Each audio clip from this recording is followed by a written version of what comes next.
Merhaba sevgili arkadaşlar, ben Orhan Karaşahin. Size bu videomuzda bir bitki tanıtacağız. Bitkimizi tanıtmadan önce bitkinin altında saklanan ve annelerini bekleyen bu sevimli minikleri şöyle bir size gösterelim. Kısacık bir bunlara selam verelim istedim. Arkasından da kameramızı çevirelim bitkimize doğru. Bitkimiz ne? Bitkimiz ana vatanı Japonya olan ve bütün bir dünyada iki yaygın adı ile Hydrangea ve Hortensia olarak adlandırılan, dilimize de ortanca olarak geçen bu muhteşem peyzaj bitkisi. Peyzaj bitkileri arasında hemen görsel güzelliği ile geniş yaprakları ve kocaman çiçekleri ile hemen ön plana çıkan ve ülkemizin birçok yerinde de rahatlıkla yetiştirilebilen bir bitki ortanca. Ortancanın bazı iklim isteklerinden bahsedelim önce. Kim nerelerde yetiştirebilir? Bundan bahsedelim. Arkadaşlar, ister evlerinizde, ister balkonlarınızda, ister bahçelerinizde kolaylıkla yetiştirebilirsiniz bu bitkiyi. Yalnız şuna dikkat etmemiz gerekir. Balkonda veya bahçede yetiştireceksek gölge bir ortam ama aynı zamanda aydınlık bir ortam olması gerekir. Oldukça güzel ışık alan fakat direkt güneş ışığına maruz kalmayan yarı gölgeli alanları tercih edebilirsiniz. Bu da işte bir ağaç gölgesi olabilir veya bir evin, bir binanın gölgesi olabilir.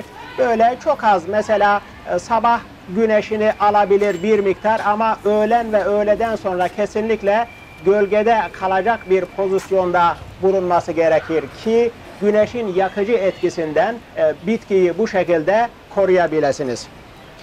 Bu bitki yaklaşık olarak 2 metre boylanabilen, kışın yaprak döken çalı tarzı bir çalı formunda olan bir bitki. Çiçeklerini Mayıs ayında açmaya başlar. Mayıs, Haziran, Temmuz, Ağustos, Eylül, Ekim aylarına kadar çiçekli bir şekilde arz-ı endam eder bitkinin üzerinde. Rengarenk çiçekleri vardır. Genelde çiçeklerinin renkleri pembe ağırlıkta ve mavi ağırlıktadır. Çiçek renginin pembeye yakın veya maviye yakın olması yetiştiği toprakla ilgilidir arkadaşlar. Eğer ki toprağı alkalli bir topraksa, yani pH'ı düşük bir topraksa mavi renkte çiçek açar. Eğer ki pH'ı yüksek bir topraksa, yani toprağı bazik bir topraksa pembe veya pembe formlarında çiçek açar. Sizler ne renk ortanca yetiştirmek isterseniz toprağına yapacağınız küçük katkılarla rengini belirleyebilirsiniz. Eğer ki toprağına bir miktar kireç atarsanız beyaz ya da pembe renklerinde, paslı demir, çivi, çay demi koyarsanız mavi veya maviye yakın tonlarda, yine sulama suyuna bir miktar sirke katarsanız da pembe veya koyu pembe, kırmızımsı tonlarda çiçek elde edebilirsiniz. Sizin toprağına yapacağınız küçük etki ve katkılarla renk tonunu istediğiniz şekilde ayarlayabileceğiniz bir bitki ortanca. Ortancalarla ilgili en çok şikayet edilen konulardan birisi ortancanın çiçek açmaması. Ortancanın çiçek açmamasının bazı nedenleri vardır. Eğer ki doğru zamanda doğru bir şekilde budama yaparsanız, toprağına gerekli vitamin ve mineralleri katkı sağlarsanız ve uygun bir konumda, uygun bir ışık ortamında bekletirseniz ortancalarınız güzel bir şekilde gelişecek ve çiçek açacaktır. Eğer ki çiçek açmıyorsa mutlaka şikayetçi olduğu bir durum vardır. Onu ortadan kaldırdığınız takdirde ortancalarınız güzel çiçek açmaya devam edecektir. Ortancanın çiçek açmamasının veya yetersiz çiçeklenmesinin bir diğer sebebi de ortancanın soğuklama isteğidir arkadaşlar. Ortanca 10 derecenin altında 85 gün, 5 derecenin altında 45 gün beklemesi gerekir kış döneminde ki baharda ve yazda sağlıklı bir şekilde çiçek açabilsin. Siz aşırı nemli, aşırı sıcak ortamlarda bu bitkiyi yetiştirmeye çalışırsanız kışın gerekli soğuklama ihtiyacını karşılayamayan bitkiler yazın yetersiz derecede çiçek açar. Bunu da bilmekte fayda var. Şimdi gelelim Bu bitki hangi iklimlerde yetişir? Buna cevap verelim. Bu bitki arkadaşlar eksi 15 dereceye kadar dayanabilen yarı tropik bir bitki. Eğer ki bulunduğunuz iklim kışın eksi 15 dereceden daha fazla soğumuyorsa ve uzun süreli kış donları olmuyorsa bu bitkiyi açıkta da yetiştirebilirsiniz veya şöyle de yapabilirsiniz. Büyükçe bir saksıda yetiştirirsiniz. Kışın eve alırsınız. Baharda ve yazda, sonbaharda bahçede veya balkonda tutarsınız. Böyle bir saksıda da yetiştirebilirsiniz ama bahçeye sabit olarak dikmek istiyorsanız eksi 15 dereceyi geçmemesi gerekir soğukluklar kış döneminde. Bazı türlerinin eksi 30 dereceye kadar da dayandığı söylenmekte ama Türkiye'deki genel işte şu anda görmüş olduğunuz bitki Türkiye'deki klasik yetiştirilen ortancalardan bir tanesi.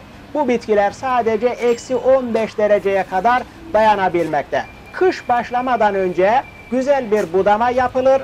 Kışı çalı şeklinde geçirir. Kış bitiminde de yeniden yapraklanarak, yeniden tomurcuklanarak yeni bir yaşam döngüsüne başlar. Bahar, yaz ve sonbahar boyunca da sizlere görsel bir şölen sunar. Başka bir konu, bu bitki zehirli midir? Kendisini savunacak kadar, zararlı etkilerden savunacak kadar bir miktar zehir içermekte. Yani ne çiçeklerini ne yapraklarını kesinlikle yememek gerekir. Buna da dikkat edelim. Bir miktar zehir olduğu bilim adamları tarafından tespit edilmiştir bitkinin içerisinde. Arkadaşlar, ortanca bitkilerinin yaklaşık 75 farklı türü varmış. Bizim ülkemizde birkaç farklı türü yetiştirilmekte. En klasik, en genel olarak yetiştirilen türü de işte bu gördüğünüz türdür. Farklı türlerinin daha farklı renkler içerdiği internetteki çeşitli görüntülerde ya da fotoğraflarda görebilirsiniz. Ama bizim ülkemizde yetişen ortancalar genelde pembe ve mavi ağırlıktadır renkleri. Ne tür bir toprak yapısına ihtiyaç duyar? Aslında çok ciddi bir toprak seçiciliği yoktur. Normal bir bahçe toprağına bile rahatlıkla dikebilirsiniz ama organik maddece zengin bir toprak yapısı ortanca için gayet uygundur. Eğer ki organik yapıca zengin bir toprağa dikerseniz bol çiçek açar, bol yapraklanır ve hızlı bir şekilde gövde yapısını geliştirir. Onun için zengin mineralli, zengin içerikli bir toprakta bulundurmanızı tavsiye ederiz. Güneş isteği bahsettiğimiz gibi yarı gölgeli bir ortam olması gerekir. Direkt güneş ışığından mutlaka ve mutlaka korumanız gerekir bu bitkiyi.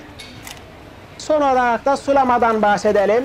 Bu bitki arkadaşlar suyu çok seven bir bitkidir. Toprağını kesinlikle kurutmamak gerekir. Sık sık su vererek haftada toprağın su tutuculuğuna, nem tutuculuğuna bağlı olmak kaydı ile haftada 2 sefer bazen 3 sefer sulama yapmak gayet uygundur. Tabii ki dikkatli de olmak gerekir. Çok fazla su verip de köklerini çürütmemek kaydı ile bol su verirseniz bu çiçeklerin daha uzun süreli böyle bitkinin üzerinde sağlıklı bir şekilde açmasını ve açmış çiçeklerin uzun süre devam etmesini sağlarsınız.